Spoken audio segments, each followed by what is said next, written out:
What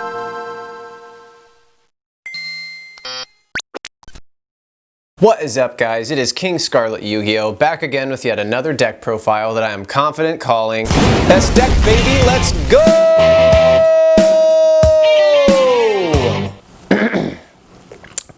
It's pretty good. Anyway, this is my updated Appliancer build. I made a few changes. Actually, I don't know why I said a few. I made a lot of changes to the deck. So this is going to be a full-on guide again. So it's going to be a rather long deck profile so that I make sure I don't leave any information out. Really quick, if you're watching this and you're expecting test hands, just know that I don't do that.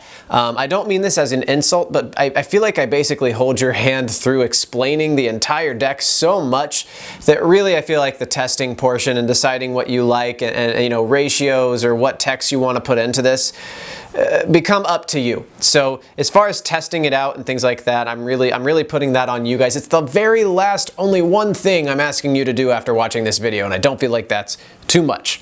Anyway, let's jump into the changes. So the major change is really that we've incorporated the Mech Knight engine. It's just a few cards that make this more consistently able to play through the crazy meta where they're just building up a wall of negates and nopes and floodgates. This allows us to either beat over things, remove those things, or bait out negates, or even just if they didn't get their optimal plays, just extend further so that we have a better chance of beating them quickly, because like I said, this deck is tailored to contend with the meta, and although I feel like Appliancers are built to be able to adapt and be able to play the long game really, really well on their own, at this point, if you're trying to go up against the meta and play competitively, there is no such thing as a grind game unless you're playing floodgate.deck/control thing, and it's just, it's really tough to play that way at this point in time. So we had to kind of speed it up so that we can guarantee that we can either take control of the game by simplifying it, or we just completely outright OTK. And I don't really like formats like this, admittedly, but we have to adapt to the times if we want to play competitively. So, the Mech Knight engine really, really helps with that. We've also removed Parallel Exceed and the 4-Mud Skipper. They just weren't doing enough to push this deck's win condition forward, in my opinion, so we just kind of cut it all together, which also allowed us to cut another slot from our extra deck to open up doors for other things, because we're no longer running a rank 4 in the main extra deck. We have one in the side deck, which I'll talk about later. I almost said talk to later. I'm not going to talk to my side deck. We also cut Link Karibo and Kappa Scale, just because those cards, again, they weren't doing enough for the deck consistently. Kappa Scale is really good for when grind games exist, but right now they really don't at the moment, which is sad. But again, we're going to cut cards that are not really shaping up and pushing our win condition forward. And Link Karibo, same thing. If you make a Link Karibo, the chances are you already bricked, and your opponent's going to remove that Link Karibo before they even do anything anyway. So if you ended on a Link Karibo, you probably lost already. So we just kind of took that out and made room for other things like Almirage and the Mech Knight Link monsters, because they're a lot more useful, and I'll explain why later. But yeah, guys, those are the main changes. As far as probabilities, they haven't changed a whole lot, but I'm going to jump into those now so that you can see the updates on those. Alright, so as far as probabilities go, we've only lost 1% as far as seeing our Appliancer monsters, so it's not really that noticeable by taking the card count up to 46. So we have a 90% chance of seeing at least one Appliancer monster, and because we're going second, that leaves a lot of wiggle room for your 5 other cards, because an Appliancer plus the right extender is full combo a lot of the time. So you're honestly sitting pretty right there already. The chances that you'll open up 2 Appliancer monsters is at 60%. So again, we only lost 1% from the last the last build, but we've upped the possibility of seeing extenders, which is really, really fantastic. So then that leads me into the next set of probabilities. An Appliancer plus an extender is 87% likely, which is fantastic. And then 2 Appliancers plus an extender is 59% likely. So we're doing really well there as far as consistency goes. Those numbers are a lot better than many of the rogue decks out there. So keep that in mind. Now the numbers are here in explaining to us the likelihood likelihood, but obviously nothing's a guarantee. I played my friend yesterday online and I opened all of my garnets in one hand. So, you know, those things happen. But yeah, it just goes that way every once in a while. So our next set of probabilities, we have one appliancer plus an extender plus a go second card. You have an 88% chance of that, and the reason for that is that a lot of our extenders are also great going second cards, so those kind of bond together to create like subcategories of each other, and they overlap, so that's how that probability is so high. Kind of same deal on the next one. So take everything that I just said, but instead of one appliancer, you instead see two appliancers. You have a 58% chance of that. So that's still really, really good in comparison to a lot of other rogue decks, you guys. So keep that in mind. These numbers are meaning that this deck is really consistently able to reach its win condition, and that's fantastic news. And lastly, I do want to address, I accidentally made a mistake in the last video. I didn't mean to. I don't know what happened. I think I just punched in a number wrong somewhere, but I told you guys that the chances of seeing one of our 3 or 4 garnets, I can't remember if I said 3 or 4. There are 4, so I might have made a mistake on that end too. But the chance, I think I said it was less than 10%, right around 9%, and that was actually wrong. That should have been right around 37% that you open on those, just because keep in mind that if you have 3 of any card and an opening hand of 5 in a regular 40 card deck, you have a 30% chance of seeing that card just due to, like, you know, each chance that you draw a card, and that means there are less cards left in the deck, so that probability is higher than you think.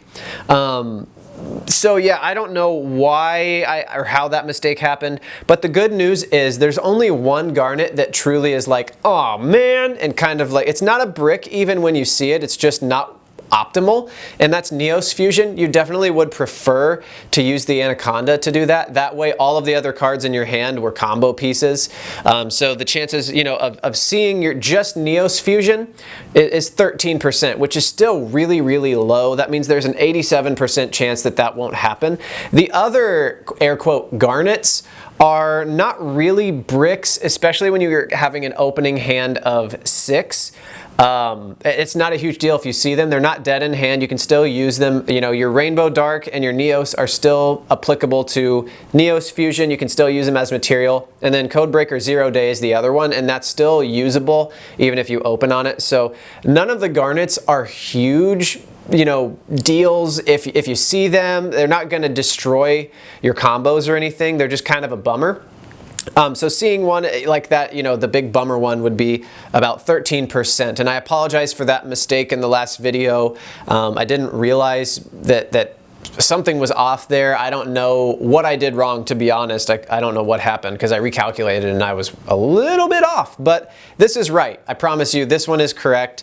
And the good news about our garnets is that they're not really garnets. They're not bricks in hand, most of them. So yeah, the Neos Fusion, in my opinion, is the biggest bummer, but even then you can still just save it as the last thing you do, or even just use it as bait and then use your other cards to win the duel. So yeah, that's it for probabilities. Let's move into the deck profile. All right, for our main deck monsters, we're going to open up with our Appliancer cards. We're still running 3 of all of them. Remember that Socket Roll is really the best one. It special summons itself, and then it has the built-in machine dupe effect by special summoning another Socket Roll. If you combo with Copy Buckle, or even you open up on 2 of these guys, it's not a brick because it'll bring out the 3rd one and allow you to combo off just fine. So that's pretty dope. Then we've got Copy Buckle, which again is a great combo piece with either one of these, but it's best used with Socket Roll. That way you can get that machine dupe effect, that built-in machine dupe effect, which is really, really nice. And then our Socket Roll, oh, actually before we go in,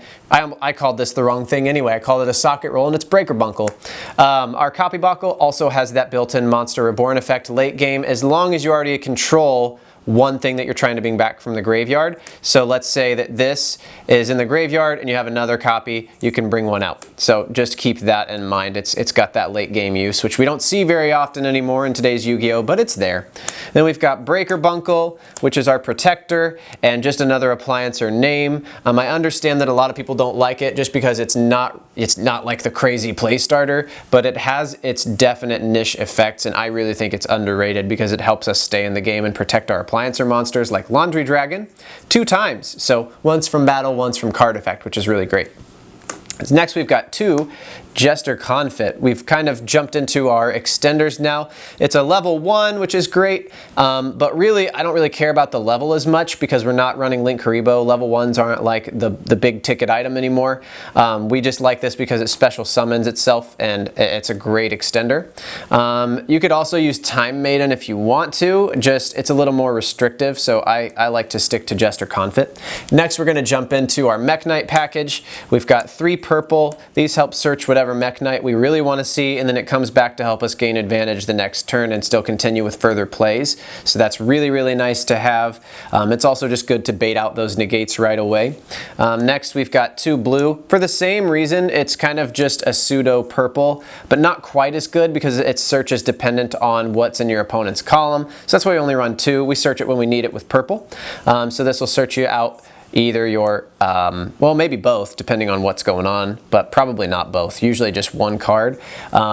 We'll get Mech Knight Indigo or Mech Knight Yellow Star. So Yellow Star is fantastic because this deck's, one of its biggest weaknesses that I've talked about in the past is that established back row really hurts just because we don't have a lot of built-in removal for it. So Yellow Star is really good because it's searchable removal. And then this guy can jump out of the way. So if you have this, you can move it out of the way to summon something else in its column, which is really great.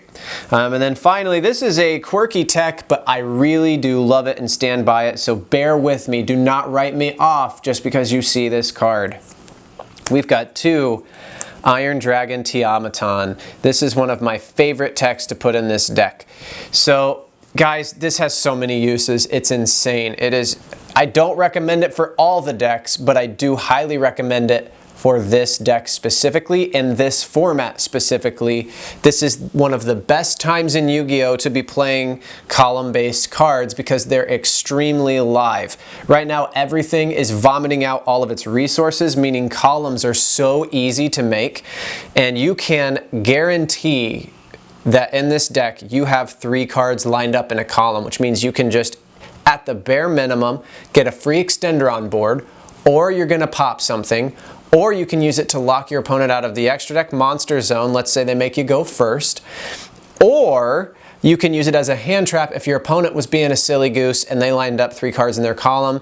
You can blow up a back row piece before it's live. Let's say they set a trap. You can do it on their turn. And then at the bare minimum, guys, it baits out a negate, and it's one less thing you have to deal with. So this is incredible. It doubles as whatever removal you want it to be, as well as just there's so much utility for this card, and it's always live in this specific deck. Once again, I'm not saying every deck should be playing Tiamaton, but in this specific build, oh my goodness, guys, it's always available to use as an extender, and that's very rare. You know, formats change and then this isn't really as usable, but right now you can almost guarantee that you'll get to use this. So I highly recommend it just in this deck. Then we've got still 1 copy of our Gizmek Okami, just because, again, it's a guaranteed extender at the minimum, and it can be a haymaker punch, but I just really liked the idea of Tiamaton being able to also blow up back row, which is why I cut this down to just 1, because it will always be applicable as at least an extender, but it doesn't hurt back row decks as much, or like floodgates or things like that. So this is really still good, but this is really good for like when you're in that like Buster Lock or something like that. You can bring this guy out and at least bait a negate or just pop that. So then we've got a few of our Garnets. We've got 0 Day, Neos, and Rainbow Dark. And then finally we're here at our hand trap lineup, and this is something that was just brought to my attention today. So I'm just going to show you what I've been playing lately, and then I'm going to bring something up that's just something to consider. You know, so only 3 of these cards are going to be in the actual deck. I just want you to think about something. So we've got Ash as our normal, always applicable 1-for-1, going second, great hand trap. The card that I want you to consider possibly, and I'm still figuring out where to place it, to be honest, but I do want to bring it to your attention, is Artifact Lancia. So right now in the current meta, this can be a total blowout rather than Ash being, yes, across the board, a great 1-for-1 exchange, but it's not always going to stop your opponent as effectively as what Lancia could do. For example, it stops Dino from using pretty much any of their cards that allow them to push their win condition forward. They're not going to be able to summon their ultimate conductor. It stops Dragon Link from using a ton of their extenders. It stops Infernoble Knights from using their Phoenix Blade, which often allows for further shenanigans, like with the smoke grenade. It stops Invoked from being able to do anything. So a lot of these rogue invoked decks are just going to not play. And you know, I don't think it does much against Eldritch or anything, or Eldritch, however you say it. I can never say it correctly. I think it's Eldritch, actually. I think I've been saying it wrong for a while. So it doesn't do much against that, but 4 out of 5 decks that you're going to see a lot of, this blows them out of the water. So it's just something to consider, and I gotta give a shout out to my friend James for pointing this out to me. He's actually the one that delivered that information to me. So that came from his brain, not me. And he also pointed out that this also is going to stop a lot of PK Fire stuff, and even anybody that's just trying to play Phantom Knights at all, they're not gonna do much because they can't use the Phantom Knights anymore to search anything. So this is an incredible card to blow out a lot of things, and even like rogue decks like Orcust that are still trying to play, right? So this is a very, very versatile card. So really it's up to you. You need to make a decision. You know, if you're in a lot of those meta situations, Lancia might be the better choice, either for the main or side deck. And then Ash, I know, is more applicable across the board. So you might just want to stick to the one that's a great 1-for-1, say no to at least stop a resource from happening. But yeah, this is just something to consider. And that is it for the monsters in the main deck. Alright, so for the spells, it's pretty much the same for spells and traps. We've got 3 of our awesome field spell, which technically, again, we've got 4 of it because of terraforming. Searches any appliancer, so basically this is just another copy of an appliancer monster, or actually any appliancer card. So even if you want to search the reuse, you can do that. It's very, very awesome, and it allows you to recycle your appliancers, so always be playing this at maximum capacity. It's fantastic. Same thing with reuse. This is a fantastic card as an extender. It brings back your appliancer monsters and then recycles them so that you can still continue to play the game if it does get grindy. This is fantastic, and it's non-once per turn, so if you open multiple, it's not a big deal. It's not a brick. It's fantastic. So unlike things like Goki Rematch, where you can only use 1 per turn, this does not have that clause.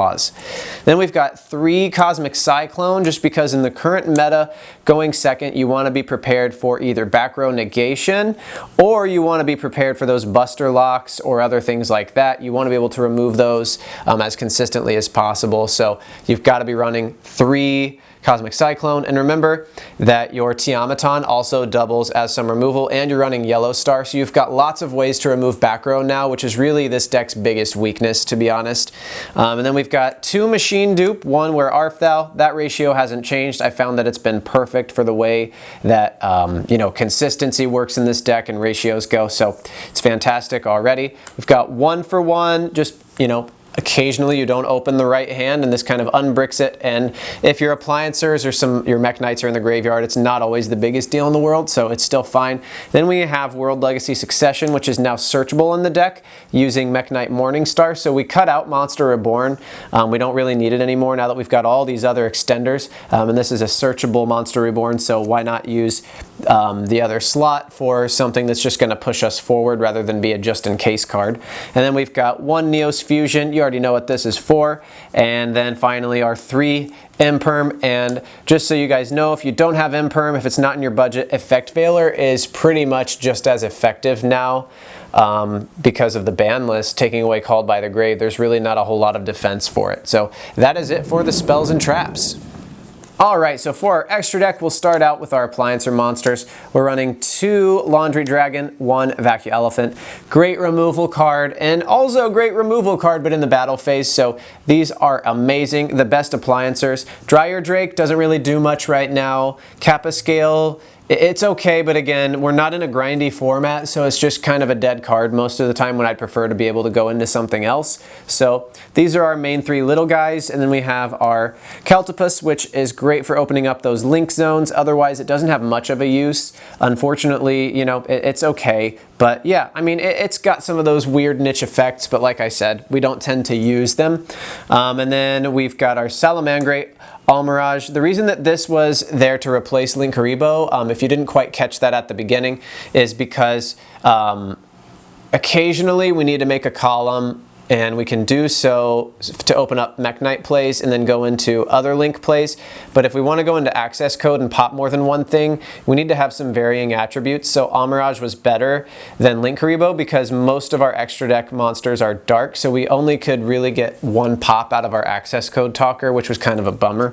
Found that out the hard way. I didn't realize that I was only running darks, and so I accidentally, online, I tried to use access code again, and I had to banish my Appaloosa because it was on the field and it was the only thing I had left, so I activated it, and it was not a good thing. So yeah, it's really important to have some varying attributes, and Almirage essentially serves the same purpose as Link Karibo, which is just to open up a column and to point down.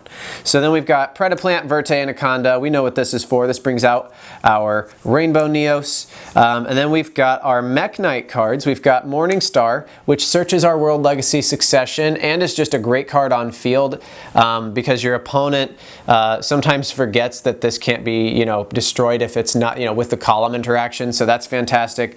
And Spectrum Supreme actually has won me a ton of games. I don't mean to talk about a card based on anecdotal evidence, but it has truly won me.